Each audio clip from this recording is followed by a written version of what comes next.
Sorry, I messed up. This is my Oh, bad. I wasn't sure if I was recording or not. okay. So back to the story. Uh, so I saved up all summer long for this car, $3,500. Bought it. Didn't even have insurance. Was going to drive it to work. It was pouring down the rain. I hydroplaned, crashed in this ditch, completely totaled it. Showed up to work like wet and bloody and everything. They sent Oh me no. home. Yeah, and I've been and then my friend was like wanted to do acid that night, Uh-huh. and we just got like some new acid from some new source, and but I'd been used to this old stuff, and I was like, oh, I'm gonna take 9 hits this time, and Oh like no. everything's gonna be fine, you know. No, everything wasn't fine. I completely went bonkers. Like, uh, long story short, stole my mom's car, like drove it down this old country road with my friend, ditched it on the side of the road because I thought something was wrong with it. Uh-huh. Left it with like lights on the side of the road. I sprinted to the nearest. Well, I was in my mind. I was going to sprint to this gas station to use a payphone to call my Uh-huh. parents. But instead, I like came past a volunteer fire department where I like they were open. There was like 3 dudes there, 3 firefighters there. I ran up to them and was like, "I'm gonna blow my fucking brains out. Like, I need to use your phone." Anyway, like this whole run, every blade of grass had eyeballs. Like all the trees had eyeballs. Like I could see like just the deer and the frogs and like everything, all their tongues and teeth and like blood and everything being connected as this like one organism. And Uh-huh. so like a lot of the eyeball stuff like comes from that insane trip that I had when I was a kid. Oh, But how old are you? How old were you when this happened? oh, 16. 16. Okay. Yeah. Um, so that was your major inspiration that hit when you were younger. Yeah, I think so. I mean, I there's other references I have. I think eyeballs are just kind of like pretty powerful symbolic things too. There's so many ways you can interpret, like looking at you, looking at me, or just being alive. Yeah. Yeah, eyeballs are definitely very significant in like everything. It's like how you see art, how art sees us, how the dynamism of like an audience seeing our art that we created through our eyes. It just has a lot of different metaphorical stuff. Yeah. I just, huh? Oh, I didn't mean to cut you off. Oh, I was just gonna say, I had this, since you're talking about acid, I had this one trip where I was sitting by a huge big tree in Golden Gate Park, and I was like envisioning just like the Alice in Wonderland thing where you like fall into the tree hole. And I was watching across the way, across the street in Golden Gate Park, and there was this tree, and it was like a merry-go-round of birds, and they're all tweeting, and like the tree was like filled, with leaves, obviously, and the leaves turned into birds. And I was wondering if one day, if you had the time and you maybe thought like, hey, I want to do something different, like maybe that might be an idea for you. That is a very, very cool idea. I do really like that. That sounds like an amazing experience you had. Yeah, it was really really interesting. And can I just go back to what we were talking about right when we first started, because I want it to be like a cohesive um cohesive interview. Just Yeah, so accidentally pressed record. Okay, so just so you know, everyone, this is what we are talking to Matthew Childers, Digital Introspect, and we are on 360 Art Drops with the Z YouTube channel, art podcast, and Matthew Childers used to be into comic books when he was younger, and then as he was speaking about, he went through this very interesting experience when he was 16 that molded his eye people drawings and eye people animations. Okay, go ahead. Sorry, I didn't mean to cut you off. No, it's okay. Yeah, it's such a bad story on my part. It's okay. I have several stories that I could definitely. I'm I love to draw and paint and do digital art, but I haven't I got a little bit into 3D animation, but your skills are vast and unique, and I am still possibly considering getting into animation, but I right now could not cannot manage that. Oh, yeah, this, one step at a time. So getting back to your interview, One frame at a time. What other inspirations did just hit you, when you were younger or older? Or... Yeah, well, then I have to mention Larry Carlson. Larry Carlson. He is a digital media artist and a collage artist. He got well known in like the late 90s, I think, doing collage art. He does like the most insane psychedelic collage art, just stuff he cut out of magazines he collected from wherever and all over. He also did video art, doing some like frame by frame animation, but also taking advantage of this tool. I think back then people were using our Chaos. This is in like 2002. And Flash. Back when people were using Flash. Yeah, he had a whole website. It was called virtualohm.com, and it was this whole like interactive psychedelic. You've heard of it? No, I haven't. But is it still going? And is he like converted it or? Okay. Nope.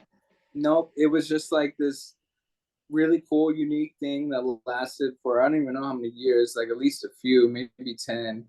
But kind of went away with Flash. His new website is still like he's got a lot of cool video art, like just mixing video layers and stuff like that, and his own animations and stuff. He has a very unique style. I'm still a fan, like to this day. But yeah, but that was like one of the first things because I was always into.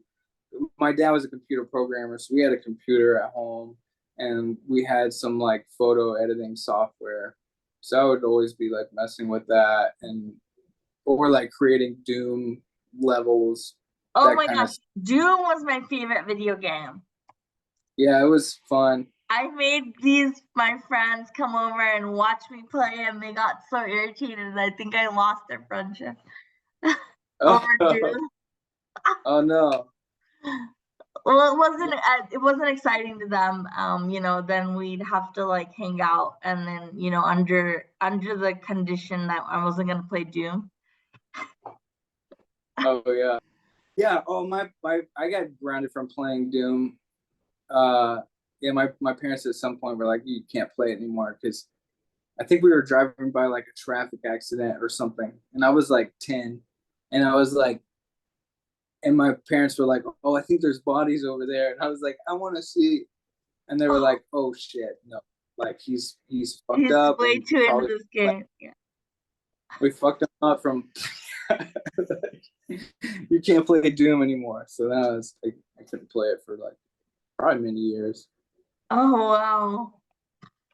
Yeah, I wasn't allowed to watch The Simpsons either as a kid, or like C-rated R movies. I remember that were it you? was out and I wasn't into it, and I like can't believe that I was never into The Simpsons until like later on in my life. Okay. For me it was like I didn't understand. I think because like my parents were like super conservative, and I like grew up super conservative, so I didn't even understand the like the lingos or like what was going on in the show. Oh yeah, me either. Me either. But my parents were like, "No, you're not allowed to watch that." I'm like, I don't even understand why. And then Vanessa Williams came out with her CD, and it was like, I think that winter song, I forgot which song it was, but she was wearing this very sexy dress. I wasn't allowed to like have that. I think that particular okay. Again, getting back to you. So how do the real-time visuals and your prepared visuals, how do your how do your real-time visuals like how do you prepare for them? How do you prepare for the non-real-time real visuals and combine them like while you're performing? It depends on the gig for sure. Like what's your creative process? Yeah, for it really depends so much on like what type of gig it is. Uh-huh. But if it's like a gig where, maybe like a DJ or a production company hires me and they're like, hey, you can just do whatever you want. Then in that case, I just like listen to their music, and then in Resolume, I might try to like group certain things close to each other that I think like fits the vibe, so that way I can quickly change back and forth between the different animations that I think will go together. Uh-huh. And then, but as far as like the real time stuff, like for that, for my current projects, those are some of it is just light effects I have on arcade buttons, so I can kind of like tap out to the drum beat. And then I also have like go backwards and forwards and speed. And I can always shift colors. And then I have like other effects too. Some of them in Touch Designer, which is like another real time layer. Uh-huh. So inside Touch Designer, one effect that I made that I really like is this mirror camera thing, which just like basically takes one 16:9 frame and I can zoom out, and then so it's mirrored, maybe like actually it's infinitely times over, because then I can take a joystick and I can scroll up and down, left and right, forever and ever in any direction, zoom in and zoom out. I really like that real-time effect for like working with logos or certain projection map stages where maybe like your center is not where a normal video center would be, so I can use my joystick and then just like put whatever it is in the center. So you use Resolume and then Touch Designer over it. I do. I use Notch sometimes too, and Unreal Engine. It kind of depends on like what the gig is, basically like what the end goal is. For a lot of DJ gigs, I have like a set kind of set up that I could take anywhere and like mix anyone's visuals. But then when I know I have a specific gig, I'll listen to that artist and then kind of fine tune that like general project file I have. Right. Tune it for that one artist.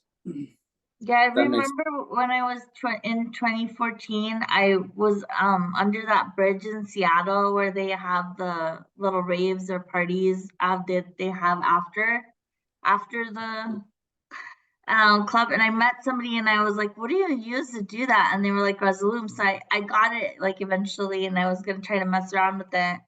But then like I got totally thrown off in my life by some of the incidences that happened. I don't get into that, but that I want to learn it. I want to learn it now. You So should. You still have your license, right? no, that's all gone. I was in and out of hospitals, and that serial number is gone. So I have to like just I will get it again because I've saving up. So I'm gonna get it again and then try to mess around with it. Yeah, you should. It's so much fun. There's so Yeah. much you can do like right out of the box with it, with like their built-in sources and effects and stuff. There's so many cool looks that you can get. Yeah. I'm just gonna mess around. I unfortunately don't have my hard drives, but I'm just gonna mess around just for fun. I'm not trying to be official. Just trying to be, just work on it just for fun. Mhm. Yeah. Okay. Oh yeah. So what's the evolution of your style? Um, I I feel like I've always trying to get like as realistic as possible. Uh-huh. Uh, So like, I like so it's like, cartoony style, but with like super realism. yeah, yeah, I see that in your work. I see the realism and the non-realism and the like it's like Nightmare on Elm Street or something. Yeah, it's funny. I never like actually going for like horror. Oh, I know it's so weird because I know that's how people interpret it, and I know that's what it is. But in my mind, like that's not actually what I'm going for. yeah, that's not your intent. Yeah, it's not my intent. It's just how it like always comes out. Which is it's cool. Like I that's what like I was saying. I love the zaniness behind your characters. Yeah, yeah, it gets so zany that it's like kind of like what the fuck. Yeah, it's like so this is what he's doing today. Yeah. Oh, this one. So, you know, is Yeah. it tough collaborating with so many musicians and so many artists, or does it bring more life to your pieces? Like, does it get Yeah. hard? It can be hard sometimes, but I mean, it's like a really, as far as hard goes, it's pretty chill. Yeah, Um, it's like so like you're so well respected in the community because you're of your uniqueness. I mean, I don't think people want you to not be you. I think they want you to be you, and that's what's amazing. that's so good to hear. Um, so what are the most memorable, successful experiences that you've had or at whatever events? Can you name a couple events or a couple of the most successful to you and to the other parties?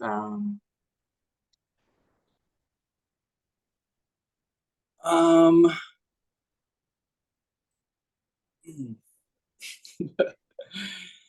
well, I Every did. event is really successful, I'm sure, but just like what in your mind pops out.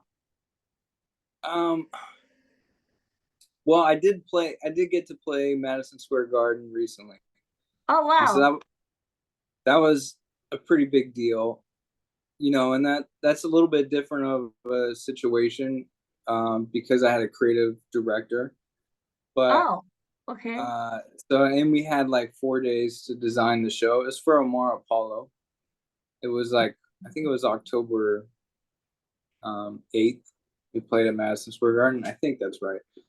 But uh, it was a very high pressure situation. We went to this place called Rock Lidditz in Lidditz, Pennsylvania, and it's one of the only places in the world where you can rehearse giant stadium shows.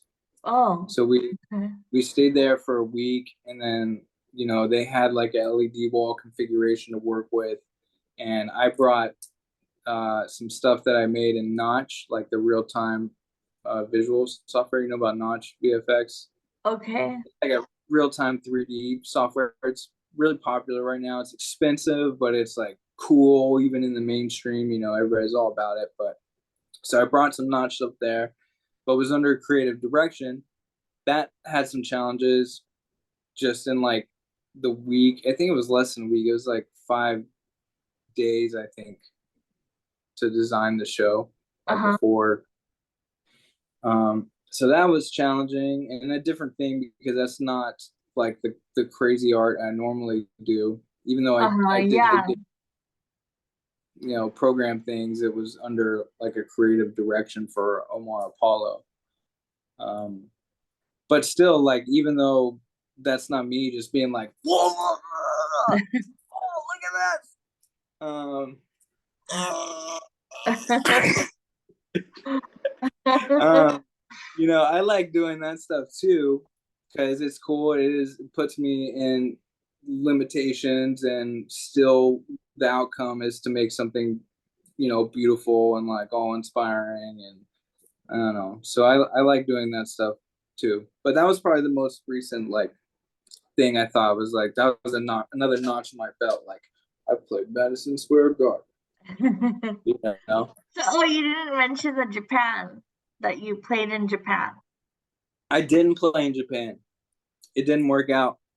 Oh, Yeah, I went to Japan anyway, with because Maya's mom is from Japan and she has family in Japan. I didn't know I that. was, Okay. yeah, I did have a couple gigs that were pretty much lined up. I thought was going to work out well, and then it just kind of didn't work out like after a few weeks. Oh, and So just so everyone knows, Maya is Matthew Childers' amazing wife who makes candles. VenusDoomCandles.com. She Yes. makes amazing candles, 100% soy wax. She sources all the best ingredients. They're really awesome candles. Yeah. They're legit, the legit good candles. Venus Doom Yeah. Candles. Check it out. VenusDoom.candles, right? VenusDoomCandles.com or VenusDoomCandles.com. okay. So the New York Madison one was your most successful, you think? Um, I guess it depends on no. It depends on how you view success. I guess in my mind, that's like the most recent success. What's the most successful thing? I don't really know, honestly. How many Um, events have you played at? I have no idea. Hundreds since well since like 2000 and about 2010, 2011. I've been playing events and doing like many a year, and um yeah, I have no idea. Definitely hundreds. I don't Okay. even know. Um, Could so be hundreds of hundreds. it could be thousands. It could be like 1,000. I don't know. No, maybe that's ridiculous. I'd have to do the math on that. Okay, well, you should, take a look at all the events that you played at or something. Maybe you should I don't start have. writing them down or something like that. I've tried. I try to save all the flyers, and I save like all the wristbands. I try to save like my wristbands. Yeah, Um, and yeah, I try to at least download the flyers and keep them on a hard drive. I have a lot of them on my website at digitalintrospect.com. If you go to the gallery, a lot of flyers are there. Definitely not all of them, but but enough. yeah. Okay, so how do you think this pandemic has rearranged the way that we do things now post pandemic? Um, I think a lot of more people still use delivery services and like Amazon more than before the pandemic. Um, Do you think that now there's a more surge of people going to the live events now that they're allowed to? enough time has passed that I wouldn't attribute it to just that anymore. Are more people going to live events? It seems like there are a lot of people going to live events I don't now. know. I couldn't say because I'm not even over there, and so I don't know how the scene is like got impacted or whatever. Oh yeah, I feel like California specifically was hit pretty hard and has had a hard recovery from that. And they're still Versus having a other hard recovery. still, yeah. I think a lot of there were, you know, there were a lot of festivals, summer California festivals that were doing pretty well. Uh-huh. Um, there was a lot of other ones that were like doing decent too. And the pandemic pretty much just killed like all of them, except for, of course, you know, like Yeah. Coachella or Aftershock or like something Right. like that. As far as like West Coast like bass music or electronic music, I Uh-huh. think the pandemic wiped a lot of people out, But it and also California has led to recovered. like a lot of resurgence of some new labels. True. It's true.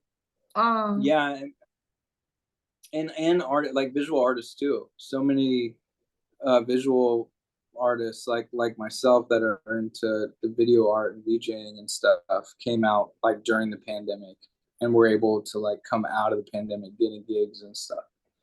uh-huh. A lot of people.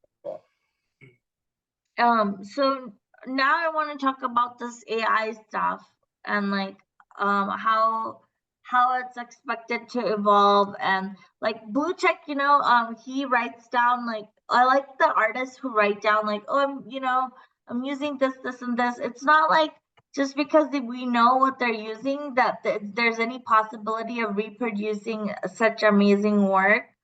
um you know um some people get upset, as soon as they hear AI, they're like, oh, they're copying, and da da da da da.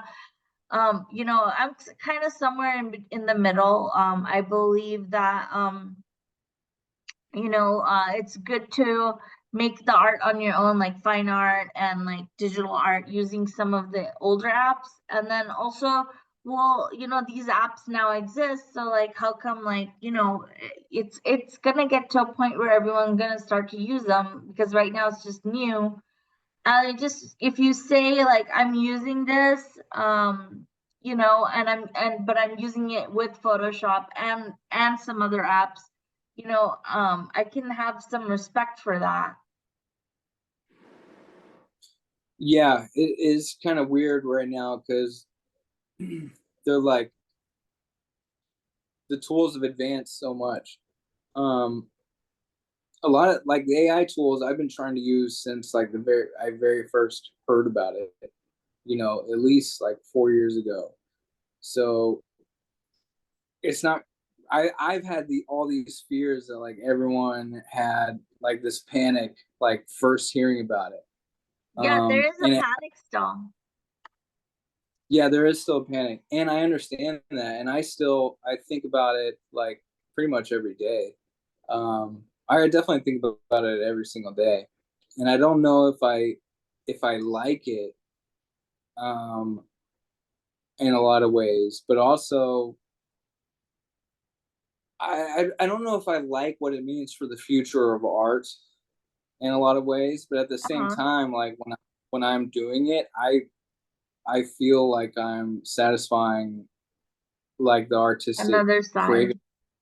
Yeah. Yeah, to be able to create things that I've never seen before, that I've only seen in my head but like couldn't show other people, you know. Yeah.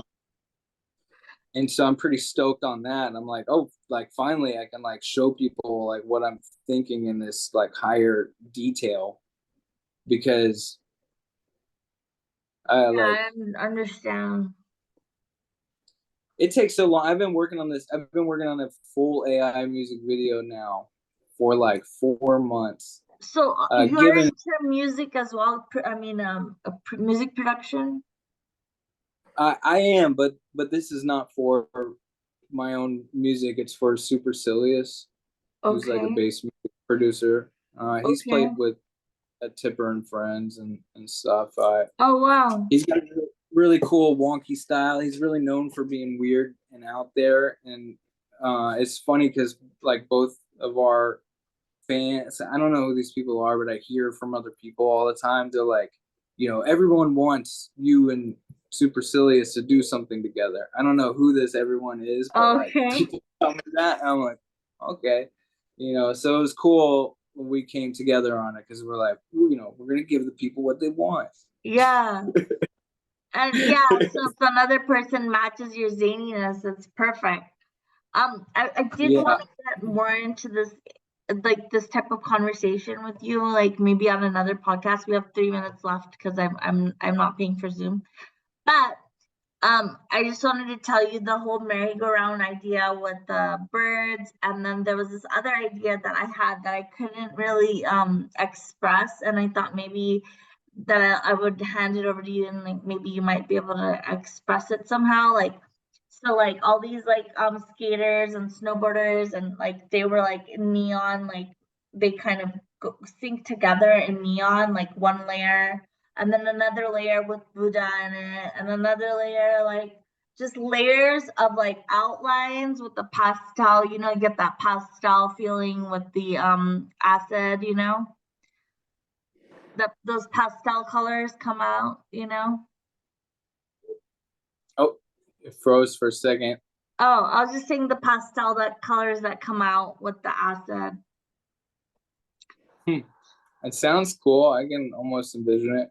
I mean, I can ask you later, but yeah, so we have 2 minutes. I just wanted to thank you so much, and drop all your links, which is Matthew Childers Digital Introspect, and